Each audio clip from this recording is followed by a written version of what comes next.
আসসালামু আলাইকুম ওয়া রাহমাতুল্লাহি ওয়া বারাকাতুহু। আশা করি আল্লাহ পাকের অশেষ রহমতে আপনারা সকলেই ভালো আছেন। প্রিয় বন্ধুরা, আল্লাহ পাক রব্বুল আলামিনের প্রতিটি নিয়ামত বিস্ময়কর এবং আশ্চর্যের। তা নিয়ে যদি আমরা চিন্তা করি তাহলে আমরা বিস্মিত হব, অভিভূত হব। এই বিষয়গুলোই আজকের আলোচনায় ফুটে উঠেছে। তাই এই প্রতিফল চ্যানেলের সাথেই থাকুন, লাইক করে শেয়ার করে। আল্লাহ পাক রব্বুল আলামিন বলেন, আওয়ালাম ইয়ানজুরু ফি মালাকুতিস সামাওয়াতি ওয়াল আরদ ওয়ামা খালাকাল্লাহু মিন শাই। তারা কি আসমান আর ভূপৃষ্ঠের রাজ্যগুলো সম্পর্কে এবং আল্লাহ তাআলা যা কিছু সৃষ্টি করেছেন তার মাঝে যা কিছু আছে তা নিয়ে চিন্তা করছে না? আল্লাহ তাআলা আরো বলেন, তুসাব্বিহু লাহু সামাওয়াতুস সাবউ ওয়াল আরদু ওয়া মান ফীহিন। সাত আসমান ও সাত জমিনের মাঝে যা কিছু আছে সবই তার প্রশংসা ও গুণ কীর্তনে মগ্ন রয়েছে। আল্লাহ তাআলার অপার মহিমার প্রথম নিদর্শন হচ্ছে মানুষ নিজেই।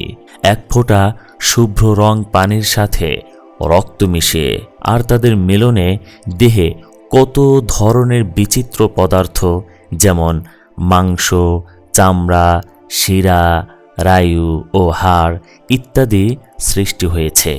এই সব পদার্থের সহযোগিতায় কেমন সুঠাম সুশ্রী অবয়ব তৈরি করেছেন, গোলাকার করেছেন মাথা, হাত পাগুলো লম্বা লম্বা, ওগুলোর সামনের দিকে 5টা করে আঙ্গুল, দেহের বাইরের দিকে চোখ, নাক, কান, মুখ, ঠোঁট, জিহ্বা, এছাড়া অন্য সব অঙ্গ প্রত্যঙ্গগুলো ঠিক মতো সাজিয়ে দিয়েছেন। দেহের ভেতরের দিকে প্রতিটি অঙ্গের আকার, প্রকার ও পরিমাণ আলাদা, প্রতিটির আকার আয়তন আলাদা আর কাজও ভিন্ন। এসব প্রধান অঙ্গগুলোকে ভাগ করেছেন কটি ছোট ছোট অংশে। প্রতিটি আঙ্গুলে 3টি করে পোর, 2 গিরার মাঝের অংশ। কিন্তু বুড়ো আঙ্গুলের ক্ষেত্রে আবার অন্যরকম, সেখানে পোর রয়েছে 2টি। হাত পা উভয়ই। প্রতিটি অঙ্গকে সৃষ্টি করেছেন গোশত, চামড়া, শিরা, রায়ু ও অস্থি দিয়ে। চোখের মণি সুপারি আকারের, তাতে রয়েছে 7টা আলাদা স্তর। প্রতিটি স্তরের কার্যকারিতা ও উপযোগিতা আলাদা। এর যে কোনো একটা স্তরের ক্ষমতা বা কার্যকারিতা নষ্ট হয়ে গেলেই গোটা দুনিয়া আঁধার হয়ে যায়, কোনো কিছুই আর দেখতে পাওয়া যায় না। এরপর দেহের মাঝের হাড়গুলোর ব্যাপারে গভীরভাবে দেখুন। সূক্ষ্ম ও তরল পানি থেকে কেমন কঠিন ও মজবুত পদার্থ তৈরি করেছেন। প্রতিটি খণ্ড ও গিরার আকার ও আয়তন আলাদা, কোনোটা গোলাকার, কোনোটা লম্বা, কোনো অংশ চওড়া, কোনো খণ্ডের ভেতরে ফাঁকা, কোনোটা আবার নিরেট দৃঢ়। হাড়গুলো আলাদা আকার, অবস্থা ও আয়তনের হলেও তাদের সবগুলোকে পরস্পর জুড়ে রাখা হয়েছে। প্রতিটির আয়তন, গঠন ও আকারের মধ্যে এক একটি আলাদা উদ্দেশ্য ও কৌশল রয়েছে। কখনো একটির মাঝে অনেক উদ্দেশ্য লুকিয়ে আছে। দেহগড়ের খুঁটি হিসেবে অস্থিগুলোকে তৈরি করা হয়েছে। এগুলোর উপর যাবতীয় অঙ্গের ভিত্তি করা হয়েছে।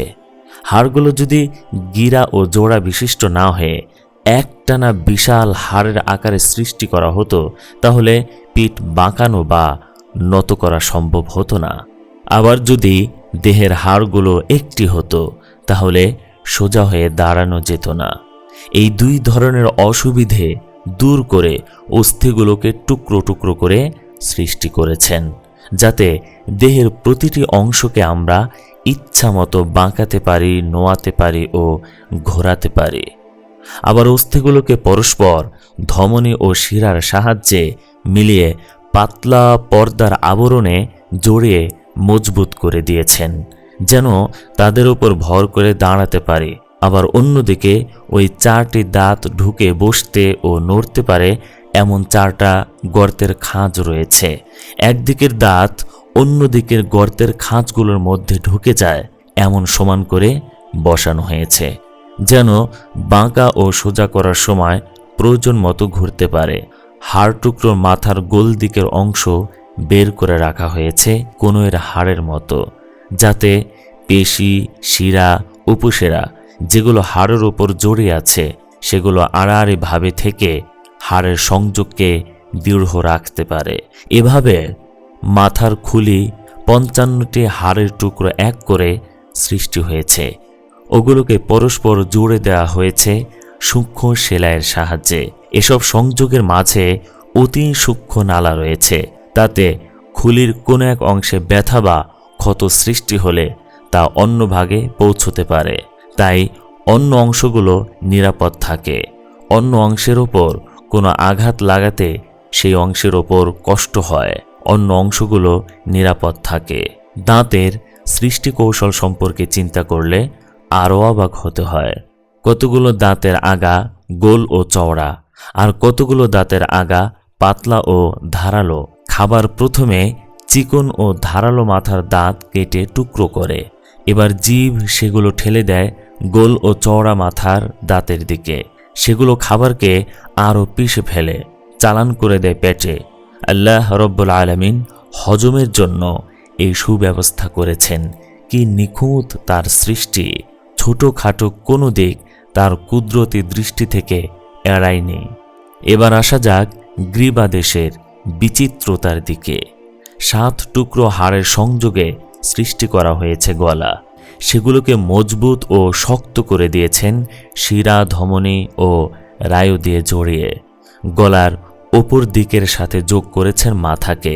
পিঠের মেরুদণ্ডটিকে 24 টুকরো হাড় জোড়া সৃষ্টি করে তার উপর দিকে গ্রীবা বা গলদেশ তৈরি করেছেন। মেরুদণ্ডের হাড়গুলোর সাথে পাশের দিকে পাঁজর বা বুকের হাড়গুলো এনে মিলিয়ে দিয়েছেন সুকৌশলে। এভাবে দেহের নানা জায়গায় আরও অনেক অস্থিখণ্ড সৃষ্টি করা হয়েছে। তাদের সব কটার ব্যাপারে আলোচনা করা দীর্ঘ সময়ের ব্যাপার। মোটামুটি দেহ খাঁচাটির মাঝে 247টি অস্থিখণ্ড বিভিন্ন উদ্দেশ্যে নানান জায়গায় নানা কৌশলে জোড়া দেওয়া হয়েছে, যাতে মানুষ তার ইচ্ছামতো কাজ করতে পারে। যাই হোক, দেখুন এত সব বিচিত্র পদার্থ এক ফোঁটা অপবিত্র ও নিকৃষ্ট পানি থেকে তৈরি হয়েছে। এগুলোর এক একটা খণ্ড এত দরকারি যে এক টুকরো বিকর বা নষ্ট হয়ে গেলে গোটা দেহ অচল হয়ে যায়। সব কিছুই সুচারু সুনিয়ন্ত্রিতভাবে সাজানো। শরীরের কোথাও একটা হাড়ের টুকরো বেড়ে গেলে দেহের শান্তি ও আরাম হারাম হয়ে যায়। বিভিন্ন কাজ করার উদ্দেশ্যে অস্থিখণ্ড ও অঙ্গ প্রত্যঙ্গগুলো নড়াচড়া ও সঞ্চালন করার প্রয়োজন হয়। সেজন্য অঙ্গ প্রত্যঙ্গগুলোর মধ্যে সর্বমোট 527টি আযালা বা মাংসপেশি সৃষ্টি করেছেন। মাংসপেশিগুলো মাছ আকারের, মাঝখান চওড়া ও পুরু, আগার দিকে ক্রমশ পাতলা ও সরু। এদের গঠন ও আয়তন আলাদা, কয়েকটি বড় ও কটি ছোট। প্রতিটি পেশি, গোশত, ধমনী ও পাতলা পর্দা দিয়ে তৈরি। পর্দাগুলো চাদরের মতো ওদের জড়িয়ে আছে। 527টা পেশির 24টা চোখের চারদিকে রয়েছে। এদের সাহায্যে সব দিক থেকে চক্ষুগোলক, ভ্রু ও পাতাকে ইচ্ছামতো ঘোরানো যেতে পারে। দেহের সব জায়গায় পেশির উপকারিতা, কাজ ও উপযোগিতা আলোচনা করতে গেলে রাত ফুরিয়ে যাবে। দেহের মাঝে মহান আল্লাহ রব্বুল আলামিন 3টি কেন্দ্র তৈরি করেছেন, যেখান থেকে অনেক নালী প্রণালী বা শাখা প্রশাখা বের করে দেহের নানা জায়গায় ছড়িয়ে দিয়েছেন। পয়লা কেন্দ্র মস্তিষ্ক। এখান থেকে অনেক রায়ুসূত নালী প্রণালীর মতো বের হয়ে দেহের নানা স্থানে জড়িয়ে রয়েছে। এদেরই সাহায্যে অনুভব শক্তি বা নড়াচড়ার ইচ্ছা শক্তি মস্তিষ্ক দেশে তৈরি হয়ে বিভিন্ন অঙ্গ প্রত্যঙ্গের দিকে ছড়িয়ে পড়ে। মস্তিষ্কের কেন্দ্র থেকে এক গোছা মোটা সাদা রঙের রগ তৈরি হয়েছে। মস্তিষ্ক থেকে বের হওয়া সেই নালী প্রণালীর মতো রায়ুমণ্ডলী, যা গোটা শরীরে ছড়িয়ে রয়েছে, তাদের সাথে ওই মেরু শিরাটির যোগাযোগ করে দেওয়া হয়েছে। উদ্দেশ্য এই যে এর ফলে কোনো অঙ্গের রায়ু মস্তিষ্ক থেকে দূরে পড়বে না, বরং গোটা দেহের রায়ুর সম্পর্কই মস্তিষ্ক কেন্দ্রের সাথে সমানভাবে জড়িয়ে থাকে। কোনো অঙ্গের রায়ু মস্তিষ্ক থেকে দূরে পড়লে সরবরাহের অভাবে ধীরে ধীরে শুকিয়ে নষ্ট হয়ে যেতে পারে। দ্বিতীয় কেন্দ্র রক্তধার বা কলিজা। এখান থেকে অনেকগুলো রক্তবাহী শিরা ও উপশিরা বের হয়েছে। সেগুলো দেহের প্রতিটি অঙ্গ প্রত্যঙ্গে ছড়িয়ে ও জড়িয়ে রয়েছে। এসব শিরা উপশিরার সাহায্যে রক্তধারে পরিশোধিত খাদ্যরস গোটা দেহের পরিপুষ্টির জন্য প্রতিটি অঙ্গ প্রত্যঙ্গে পৌঁছে যায়। তৃতীয় কেন্দ্র অন্তর বা হৃৎপিণ্ড। এতেও অনেক ধমনী ও রায়ু রয়েছে। এগুলো কেন্দ্র থেকে বের হয়ে গোটা দেহের মধ্যে ছড়িয়ে পড়ে। এদের সাহায্যে জীবনী শক্তি হৃৎপিণ্ড থেকে বের হয়ে শরীরের প্রতিটি অঙ্গ প্রত্যঙ্গের দিকে প্রবাহিত হয়। দেহের এক একটি অঙ্গ সম্পর্কে গভীরভাবে চিন্তা করি যে সেটা আল্লাহ তাআলা কিভাবে আর কি উদ্দেশ্যে সৃষ্টি করেছেন, তখন অবাক বিস্ময়ে নিথর হয়ে মহান আল্লাহ রব্বুল আলামিনের সীমাহীন ক্ষমতা ও দয়া উপলব্ধি করতে পারি। 7টি স্তরে তৈরি করেছেন তিনি চোখকে। কেমন সুন্দর গঠন ও বিচিত্র আকারে। এর আর অন্য কোনো বিকল্প ছিল কি? চোখ যদি কপালের মাঝখানে হতো বা অন্য কোথাও? এই চোখের সৌন্দর্য নিয়ে কত কবি কত আবেগময় কবিতা রচনা করেছেন। এক এক মানুষের এক এক ধরনের চোখ, কারো ছোট, কারো বড়, কারো ভ্রু বাঁকা তরবারির মতো, কারো মাঝখানে কাটা। একজন নারীর চোখের সৌন্দর্যে মুগ্ধ হয়ে কত পুরুষ পাগল হয়ে গেছে। চোখ যে আকর্ষণের অন্যতম অংশ তা আল্লাহ তাআলা কালামে পাকি বলেছেন। জান্নাতের হুরদের সৌন্দর্য কোটি গুণ বেড়ে যাবে তাদের চোখের কারণে। হুরুন আইন কাআমসালিল লুলুইল মাকনুন। তারা বড় বড় চোখের আর মণিমুক্তা সদৃশ হবে। কাজল কালো চোখ, হরিণী চোখ। চোখের তারার আলোর কত নারী, কত দুর্ধর্ষ পুরুষ দিগ্বিজয়ী যোদ্ধাকে ঘায়েল করে দিয়েছে। কত রাজা তার রাজত্ব ছেড়েছে চোখের ইশারায়। আল্লাহ ধুলোবালি ও খড়কুটো থেকে সুরক্ষা করার জন্য চোখের পাতাকে ঢাকনি হিসেবে তৈরি করেছেন। সেই পাতার কিনারে কতগুলো সোজা কালো রঙের লোম দিয়ে সাজিয়েছেন। এগুলোকে পাপড়ি বলে। এরা একদিকে যেমন চোখের শোভা ও সৌন্দর্য বাড়ায়, তেমনি দৃষ্টিশক্তি অনেক প্রখর করে। এছাড়া পাপড়িগুলো সোজা হবার কারণে ধুলোবালি উড়লে সহজে চোখকে বন্ধ করে নেওয়া যায়। তাতে চোখে ধুলোকুটো পড়ে না। পাপড়ি সোজা ও কালো হওয়ায় ওগুলোর ফাঁক দিয়ে অনায়াসে সামনের দিকের সব কিছুই পরিষ্কার দেখতে পাই।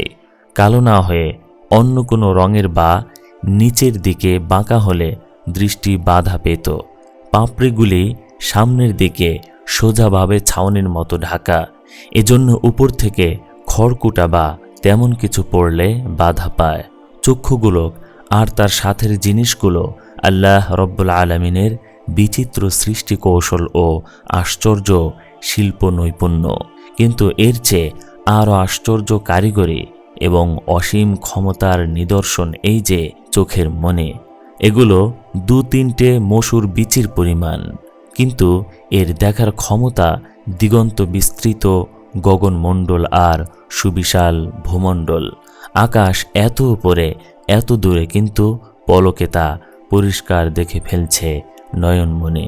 একটু দেরি হয় না। সামনের দৃষ্টিতে চোখের দেখার বিচিত্র ব্যবস্থা। আয়নায় ফুটে ওঠে ছবি দেখার অবস্থা। এছাড়া বাস্তব আকার দেখার তথ্য বলতে গেলে সারা রাত ফুরিয়ে যাবে। এবার কান সম্পর্কে ভাবি। আল্লাহ তাআলা কানকে সৃষ্টি করে তার প্রবেশ মুখে এক ধরনের কটু স্বাদের ময়লা জমে থাকার ব্যবস্থা করেছেন। এই কটু গন্ধ ও বিষাদ ময়লার জন্যে কোনো ধরনের কীট কানে ঢুকতে পারে না। আবার দেখুন, কানের রন্ধ্র পথটা শামুকের পেটের পথের মতো ঘোরালো করে তৈরি করেছেন। তাতে বাইরের শব্দ ওই প্যাচের মাঝে বাধা পেয়ে ধীরে প্রগাঢ় ও গম্ভীর হয়। শেষে উঁচু আওয়াজ কর্ণকুহলে ঢোকে।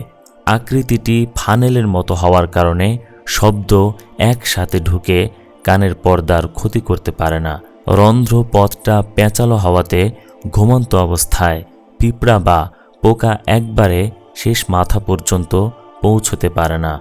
ঘোরানো পথ পেরুতেই তার পায়ের আওয়াজ পেয়ে আমরা জেগে উঠি। তারপর এভাবে মুখ, নাক ও অন্যান্য বাইরের অঙ্গ প্রত্যঙ্গের আলোচনা করলে কয়েক রাত কেটে যাবে। এসব সম্পর্কে নির্জনে চিন্তা ভাবনা করলে মহাবিজ্ঞানময় আল্লাহ তাআলার শিল্প চাতুর্য, মহত্ব, দয়া, করুণা, জ্ঞান ও ক্ষমতার ব্যাপারে আমরা বুঝতে পারব। আমাদের মাথা শ্রদ্ধায় বিস্ময়ে তার প্রতি ঝুঁকে যাবে। মাথা থেকে পা পর্যন্ত তার সৃষ্টি বৈচিত্র্যের আশ্চর্যজনক ও বিস্ময়ের বিষয়, তার অসীম ক্ষমতা, বড়ত্ব ও শ্রেষ্ঠত্বের কথা মনে করে দেয়। আল্লাহ তাআলা বজ্রগম্ভীর কণ্ঠে বলেন, ওয়াফি আনফুসিহিম আফালা ইউবসিরুন। তাদের নিজের অস্তিত্বের মাঝেও আল্লাহ তাআলার অপার মহিমা ও ক্ষমতার বহু নিদর্শন রয়েছে। তারা কি চিন্তা করে না? শরীরের মাঝে অন্যতম অঙ্গ চোখ। সারা দুনিয়ার বর্তমান মানব সংখ্যা 625 কোটি। 625 জোড়া চোখ। কোনো জোড়া চোখের সাথে অপর জোড়া চোখের রং, আকার, আয়তন ও সৌন্দর্যে মিল হবে না। কাকতালীয়ভাবে যদি কোনোটির মিল হয়েও যায় তা এক আধটা। তারপরও খুব সূক্ষ্ম দৃষ্টিতে দেখলে তাতে কোনো না কোনো অমিল পাওয়া যাবেই। আরেকটু অঙ্গ হচ্ছে নাক। কারো নাক খাড়া, কারো লতি বিচ্ছিন্ন, কারো বোঁচা, কারো টিকলো। 625 কোটি নাক আলাদা আলাদাভাবে চিহ্নিত করা যাবে। তেমনি কান, কারো নিখুঁত, কারো জোড়, কারো লতি কানের সাথে সেঁটে গেছে। এমন মানুষও রয়েছে যার কানে শুধু দুটো ফুটো। তেমনি হাত, পা, আঙ্গুল সব আলাদা। স্রষ্টা এতই দক্ষ, এত বড় কারিগর, এমন নিপুণ আর নিখুঁত শিল্পী যে এতগুলো মানুষের মাঝে মিল করে ফেলেননি, নিজের অক্ষমতার পরিচয় দেননি। এমন কোন ভাস্কর আছেন যার সৃষ্টি এত বিশাল, এত রকমের আর বৈচিত্র্যের? আঙ্গুলে যে রেখা রয়েছে এত সূক্ষ্ম, অথচ 600 কোটি মানুষের বুড়ো আঙ্গুলের ছাপ হস্তরেখাবিদ বা ছাপ বিশেষজ্ঞ আলাদা করতে পারবেন। কারো সাথে অন্যের মিল হবে না। কিয়ামত পর্যন্ত যত মানব সন্তান আসবে সবার ছাপ আলাদা হবে। সুবহানাল্লাহ, সব মহিমা আল্লাহর। আল্লাহর মহিমা ফুটে বেরোচ্ছে দেহের ভেতরের আশ্চর্য সৃষ্টিতে। এবার আসুন দেহের ভেতরের ব্যাপারগুলোতে। এটা আরও বেশি বৈচিত্র্যময় ও বিস্ময়কর। বিশেষ করে মস্তিষ্ক, তার ভেতরে তৈরি হয়েছে বোধ ও অনুভব শক্তি। এর চেয়ে আশ্চর্যজনক সৃষ্টি আর কিছুই হতে পারে না। বুকের রক্তধারা ও শ্বাস প্রশ্বাসের কারখানা ও পেটের মাঝের কাজগুলো আরও বৈচিত্র্যময়। মহামহিমান্বিত স্রষ্টা পেটের ভেতর পাকস্থলীকে ডেকচির মতো করেছেন। ভেতরের উত্তাপে পাকস্থলী সব সময় চুলোর উপর রাখা পাত্রের মতো টকবক করে ফুটছে। খাবার সেখানে পৌঁছা মাত্র সেই উত্তাপে হজম হয়ে যায়। সেখান থেকে খাদ্যরস দেহের অন্যান্য অংশের দিকে যাবার জন্যে বের হয়ে পড়ে। পথে কলিজা বা রক্তধারে পৌঁছলে ওই খাদ্যরস রক্তে পরিণত হয়। তারপর ছুটতে থাকে। পথে রক্ত পিত্তকোষের মাঝ দিয়ে যাবার সময় পিত্তকোষ তাকে সংশোধিত করে তার ফেনিল অংশ, যাকে পিত্ত বলা হয়, ছেঁকে রেখে দেয়। সেখান থেকে এই সংশোধিত রক্ত তিলি বা পিহায় পৌঁছলে আবার সংশোধিত হয় এবং রক্তের তলানি বা গাদ পিহা নামের পাত্রে থেকে যায়। সংশোধিত রক্ত ফের সারা শরীর জুড়ে ছুটতে থাকে। পথে যকৃৎ নামের যন্ত্রটি রক্তের মাঝের জলীয় অংশকে আলাদা করে মূত্রকোষের দিকে পাঠিয়ে দেয়। বিশুদ্ধ রক্ত গোটা শরীরের সবখানে পৌঁছে তাকে সবল করে তোলে। এভাবে স্ত্রীলোকের পেটের বাচ্চাদানে এবং সন্তান উৎপাদনের যন্ত্রগুলিও বিশেষ বৈচিত্র্যময় ও আশ্চর্যজনক। আবার দেহের বাইরে ইন্দ্রিয়গুলোর কর্মশক্তি আর ভেতরের যন্ত্রগুলোর শক্তি, যেমন দর্শন, শ্রবণ, বোধ, জ্ঞান, যা আল্লাহ তাআলা মানুষকে দিয়েছেন মহিমান্বিত স্রষ্টা, তা কেমন অপার মহিমা ও বিচিত্র শিল্প নৈপুণ্য তৈরি করেছেন। কোনো চিত্রকার আচমকা কোনো প্রাচীরের গায়ে কিংবা বিশাল ক্যানভাসে একটা সুন্দর ছবি আঁকলে তার দক্ষতায় বিস্মিত হয়ে আমরা পঞ্চমুখে তার ভূয়সী প্রশংসা শুরু করি। কিন্তু বিশ্বস্রষ্টা কেমন বিচিত্র কারুকাজ বিস্ময়করভাবে সাজিয়েছেন তা নিয়ে চিন্তা ভাবনা করার অবকাশও আজ আমাদের নেই। আরও আশ্চর্যের বিষয় এই যে, চিত্রকারের হাত, কলম, তুলি ও অন্যান্য যন্ত্রপাতি সবই দেখা যায়, কিন্তু সেই মহান অলৌকিক বিশ্বশিল্পীর তুলি, কলম বা হাত কিছুই আমরা দেখতে পাই না। এমন মহা মহিমাময় চিত্রকারের বৈচিত্র্যপূর্ণ ছবি দেখে তার অসীম ক্ষমতা ও অপার মহিমার কথা ভেবে আমরা অবাক হই না।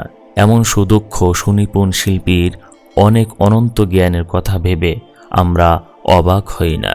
এমন সুদক্ষ সুনিপুণ শিল্পীর অনেক অনন্ত জ্ঞানের কথা ভেবে আমরা কখনো স্তব্ধ, নিথর, দিশাহারা বা আত্মহারা হই না। তার অসীম দয়া ও অপার করুণার কথা ভেবে আমরা বিস্ময়ে বিমুগ্ধ হই না। যিনি মায়ের পেটে আমার উপর এমন করুণা করেছেন যে তখন আমি খাবারের মুখাপেক্ষী ছিলাম, কিন্তু যদি খিদে মেটানোর জন্য মুখ খুলতাম তাহলে তখনই অনেক ঋতুরক্ত মুখ দিয়ে পেটে ঢুকে আমাকে ধ্বংস করে দিত। তখন আমার জন্যে কত সুন্দর ব্যবস্থা করেছিলেন দয়ালু প্রতিপালক আল্লাহ রব্বুল আলামিন। মুখ বন্ধ করে দিয়ে নাভিপথে নিতান্ত প্রয়োজন পরিমাণ খাদ্যরস পেটে পৌঁছে দিয়েছেন তিনি। যখন জন্ম নিলাম তখন আবার নাভিপথ বন্ধ করে মুখ খুলে দিলেন, কারণ তখন মুখ দিয়ে খাবার খেলে আর কোনো ভয় ছিল না। মা তার নিজের বিবেচনা মতো ছেলেকে প্রয়োজনে খাবার খাইয়েছেন। আরও দেখার বিষয়, শিশু সময়ে শরীর ও হজম শক্তি দুর্বল ছিল বলে কঠিন খাদ্য খাওয়ার শক্তি ছিল না। তখন দয়ালু আল্লাহ তাআলা মায়ের দুধের মতো তরল ও সহজে হজম হয় এমন খাবারের ব্যবস্থা করেছিলেন। সেজন্যে ভূমিষ্ঠ হবার অনেক আগেই মার বুকে দুটো স্তন সৃষ্টি করেছেন, আর ঠিক জন্মলগ্নে ওই স্তন দুটোর মাঝে দুধ দিয়ে পরিপূর্ণ করে দিয়েছেন, যেন এখনই আসা শিশুটির কষ্ট না হয়। সেই স্তন দুয়ের বোটার আয়তন শিশুর মুখের হা অনুযায়ী সৃষ্টি করেছেন। সেটা থেকে অতি সূক্ষ্ম অনেক নালী দিয়ে দুধ বের হবার ব্যবস্থা করেছেন। না করলে বেশি দুধ শিশুর মুখে ঢলে পড়ে নষ্ট হতো। আল্লাহ তাআলা শিশুর মার বুকে এক ধারণাতীত শক্তি দান করেছেন, যা ধোপার মতো কাজ করছে। কারণ যে সাদা রঙের দুধ বের হয়ে আসছে তা মার রক্ত ছাড়া আর কিছুই না। মাতৃস্তনে লাল বর্ণের যে রক্ত এসে জমা হয়, বুকের ধোপার শক্তি তাকে ধুয়ে সাদা রঙের দুধে পরিণত করে। এছাড়া রক্তের স্বাভাবিক অপবিত্রতা দূর করে পরিষ্কার পরিচ্ছন্ন করে শিশুর মুখে পাঠিয়ে দেন। আবার দেখুন, যখন আমি জন্ম নিলাম তখন আমার মা যে কষ্ট পেয়েছে তা মৃত্যু কষ্টের কাছাকাছি। এমন মাকে দেখা গেছে যে প্রসব বেদনায় কাতর হয়ে বিছানা ছেড়ে ছুটে পালাতে চেয়েছে। অনেক মা তো মৃত্যুকে বরণ করে নিয়েছে। প্রসব বেদনায় মুহ্যমান মা তার বিছানার পাশে এক বালতি রক্ত। কাজেই স্বাভাবিকভাবে এই মায়ের কাছে তার শিশুটি বড়ই অনাহূত। যে কষ্ট সে দিয়েছে তাতে অন্য কেউ হলে সে হতো তার জীবনের সবচেয়ে বড় দুশ্মন। কিন্তু স্রষ্টার অপার মহিমা, যেখানে ঘৃণা, হিংসা আর প্রতিশোধ পরায়ণ হয়ে ওঠার কথা, সেখানে শিশুকে দেখার সাথে সাথে সারা যাতনা, সব বেদনা, সব ব্যথা, যন্ত্রণা আর কষ্ট মুহূর্তে উড়ে যায়।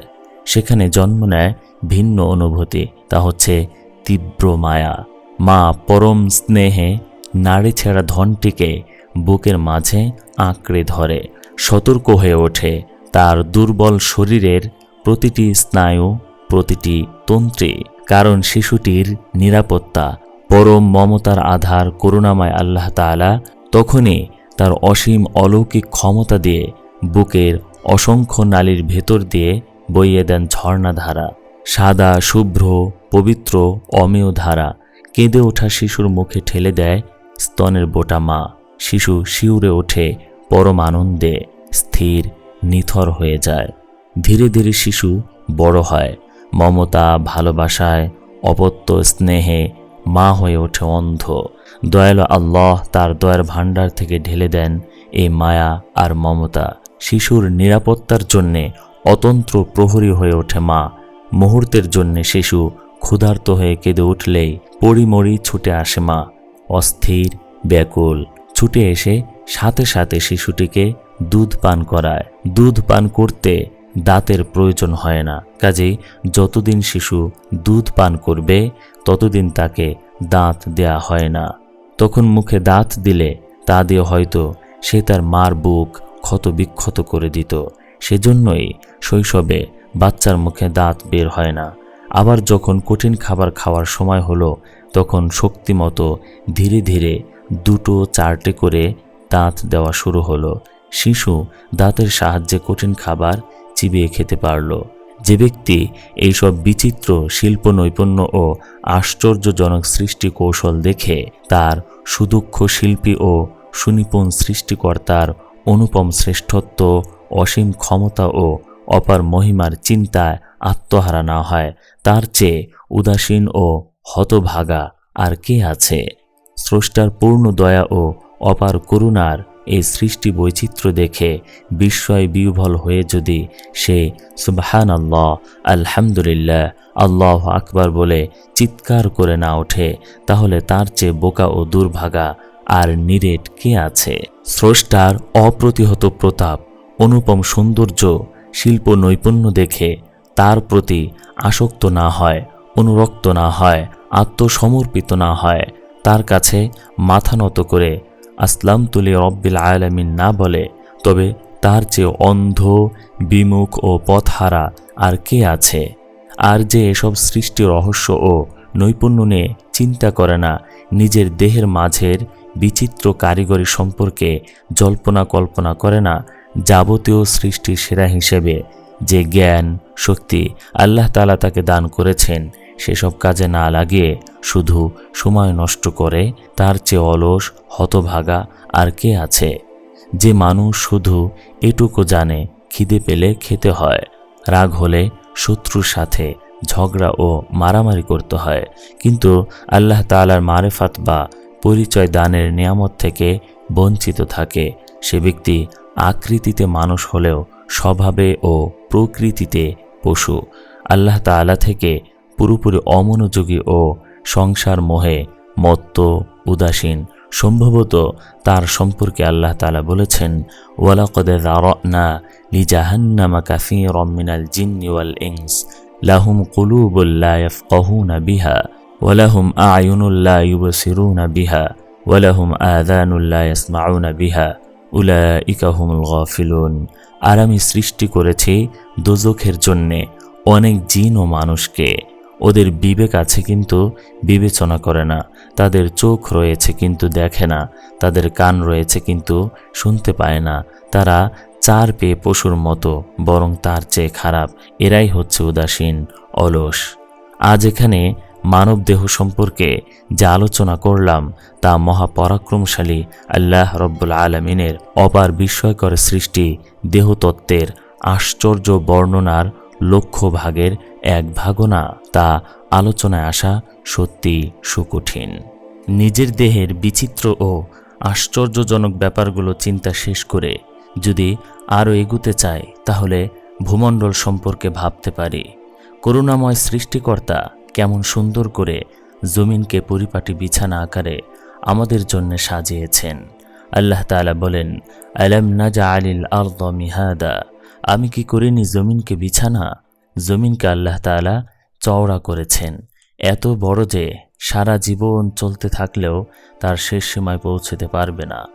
তরল পদার্থ মিশিয়ে ওপরের ভূমণ্ডলের দিকটা কঠিন করেছেন, তাতে পা ফেলে আমরা চলাফেরা করতে পারছি এবং স্থাপন করেছি পর্বতমালা পেরেকস্বরূপ। অস্থির, চঞ্চল, কম্পিত মাটির ওপর জায়গায় জায়গায় পাহাড় পর্বত দিয়ে পেরেকের মতো পুঁতে তাকে স্থির করেছেন, ফলে তা নড়াচড়া করে না। তিনি বলেন, ওয়াআনজালনা মিনাল মুসিরাতি মাআন সাজ্জাজা, আমি জল ভরা মেঘ রাশি থেকে দেই প্রচুর বৃষ্টিপাত। তিনি আকাশ থেকে বৃষ্টি দিয়েছেন আর কঠিন পাথরগুলোর নিচ দিয়ে বের করেছেন মানুষের পিপাসা মেটানোর পানি। পাথরের চাপে বাধা পেয়ে পানি অল্প অল্প ধীরে ধীরে বের হয়। কঠিন ও ভারী পাথরের চাপে যদি পানির বেগ বাধা না পেত, তাহলে একবারে বের হয়ে দুনিয়ার সমস্ত সমতল ক্ষেত্রকে ডুবিয়ে দিত। উদ্ভিদের জন্যে অল্প পানি শুষে নেওয়া উপকারী, এতে এগুলো ধীরে ধীরে পুষ্ট হতে থাকে। সেক্ষেত্রে পানি যদি একবারে বেরিয়ে আসে, ফসলের ক্ষেত আর উদ্ভিদগুলো ডুবিয়ে দেয়, তাহলে একেবারে সব নষ্ট হয়ে যেত। এবার ঋতু সম্পর্কে আলোচনায় আসি। প্রচণ্ড শীতে জমিন মরে ফেটে চৌচির হয়ে যায়। বর্ষা এলে বৃষ্টি শুরু হয়। সেই মরা ও শক্ত মাটি কেমন সজীব ও সরস হয়ে ঘাস, ফসল আর ফলে ফুলে সুশোভিত হয়ে ওঠে। নানা রঙের ফুলের শোভায় ভূপৃষ্ঠ 7 রঙা রেশমি পোশাকের মতো সুন্দর ও সুদৃশ হয়ে ওঠে। 7 রং বলবো কেন, 1000 রঙের নকশা পায়। তখন অনেক রকমের উদ্ভিদ বিচিত্র কারুকাজ নিয়ে উৎপন্ন হয়। তাদের কোনোটায় ফুল ফুটে রয়েছে, কোনোটির শাখায় ঝুলে রয়েছে কলি। ফোঁটা ও আধ ফোঁটা প্রতিটি ফুলের আকার ও রং আলাদা, একটার চেয়ে অন্যটা বেশি সুন্দর। কোনোটা রঙে, কোনোটা সৌরভে, কোনোটি আবার দেখতে বেশি মনোহর, বেশি মুগ্ধকর। তারপর নানা ধরনের ফল ও তাদের গাছ রয়েছে। তাদের সুন্দর আকার, স্বাদ, সৌরভ ও উপকারিতা আলাদা। 1000 ধরনের উদ্ভিদ ভূপৃষ্ঠ ভেদ করে উঠে আসছে, যাদের নাম চিহ্ন পর্যন্ত আমরা জানি না। আল্লাহ তাআলা বলেন, আফরাআইতুম মা তাহরুসুন আআনতুম তাজরাউনাহু আম নাহনুজ জারিউন, তোমরা যে বীজ বপন করো তা দেখেছো কে? তোমরা তা উৎপন্ন করো না আমি করি? বীজ থেকে উৎপাদিত ফসলের মাঝে আল্লাহ তাআলা দুর্লভ গুণাবলী সৃষ্টি করে দিয়েছেন। তার মধ্যে কিছু তিতা, কিছু মিষ্টি, কিছু টক। কোনোটার এমন ক্রিয়া যে মানুষের দেহে অসুখ সৃষ্টি করে, আবার কতগুলোর গুণ এমন যে রোগ দূর করে মানবদেহকে সুস্থ ও সবল করে তোলে। কোনোটার গুণ এমন মহৎ যে মৃত্যুর হাত থেকে রক্ষা করে মানুষকে, আবার কিছু এমন জঘন্য যে প্রাণ কেড়ে নেয়। কোনোটা পিত্ত বৃদ্ধি করে, কিছু পিত্তের প্রাবল্য দূর করে শরীরকে সুস্থ করে দেয়। কোনোটা দূষিত কফকে স্নায়ুমণ্ডলের ভেতরের রক্ত থেকে বের করে রক্তকে পরিষ্কার সুস্থ করে দেয়। কোনো উদ্ভিদের প্রক্রিয়া গরম, কোনোটি শীতল। কোনো তরুলতা মস্তিষ্ককে আরও শুকনো করে দেয়, কোনোটা আবার ভিজিয়ে দেয়। কোনো গাছড়ার ক্রিয়ায় ঘুম উড়ে যায়, কোনোটা আবার ঘুমে অভিভূত করে তোলে। কোনো উদ্ভিদের গুণে মনে মনে আনন্দ বেড়ে যায়, কোনোটি আবার মনের দুঃখ বিষণ্ণতার কারণ হয়। কোনো উদ্ভিদ মানুষের খাবার, কোনোটি আবার পশু পাখির। করুন, শেয়ার করুন এবং চ্যানেলটি সাবস্ক্রাইব করে পাশে থাকা বেল আইকন বাটনটি অন করে রাখুন, যেন আপনার পছন্দের ভিডিও সবার আগে পৌঁছে যায় আপনার কাছে। কমেন্টে আপনার মূল্যবান মতামত তুলে ধরুন, যেন আপনার পছন্দ অনুযায়ী ভিডিও তৈরি করে আপনার কাছে পৌঁছে দিতে পারি।